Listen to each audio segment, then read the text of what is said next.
Muhammad sallallahu alaihi wasallam ga balau tau mata mi thale soyin Hazrat Anas bin Malik radhiyallahu anhu takin sim pyane Muhammad sallallahu alaihi wasallam ga re ayat tizane pattabi se myu do du apaw ma Muhammad sallallahu alaihi wasallam no lanatပေးထားတယ်တမန်တော်ဆလောဆမ်နော်စေမျိုးသောသူကိုနော်အယက်တေဇာနဲ့ပတ်သက်တဲ့စေမျိုးသောသူကိုတမန်တော်ကြီးဆလောဆမ်လာနဲ့ပို့ထားတယ်တဲ့အဲ့ဒီထဲမှာနံပါတ်1ကဘာလဲဆိုတော့နော်အယက်လုတ်တဲ့သူတနည်းအားဖြင့်အယက်ချက်တဲ့သူ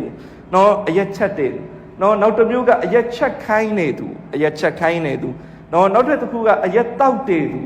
အယက်ကိုတောက်တဲ့သူနော်နောက်တစ်မျိုးကအယက်ကိုယူလာပြီးတဲ့သူယူလာပြီးတဲ့နော်တောက်ဖို့အတွက်အရက်ကိုယူလာပြီးတယ်သူ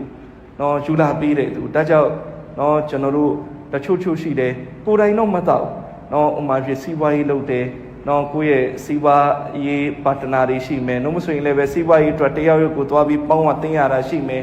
နော်အဲ့ဒီမှာဘာလုပ်လဲဆိုတော့နော်ကိုတော့မတော့ဒါပေမဲ့အရက်ကိုဝယ်ဝါပြီးလက်ဆောင်သွားပြီးတယ်နော်ဒီတော့ဟာကျွန်တော်တောက်တာမှမဟုတ်တာကျွန်တော်သွားပြီးလက်ဆောင်ပဲပေးတာဒါလည်းပဲမရဘူးနော်ဒါလေးပဲတမန်တော်ဆလလာဟူအလိုင်စလမ်နော်လာနတ်အမိရှိထားတဲ့မှာအဲ့ဒီသူလေးပဲအကျုံးဝင်နေနော်အရက်ကိုသွားပြီးတော့နော်ယူလာပြီးတယ်သူနော်သူတောက်ဖို့တော့မဟုတ်သူများတောက်ဖို့သူကယူဝါပြီးတာနော်ဒါလေးပဲအပြစ်ရှိတဲ့မှာပါတယ်နော်နောက်တစ်ခုကအရက်ကိုယူလာခိုင်းနေသူနော်အရက်နော်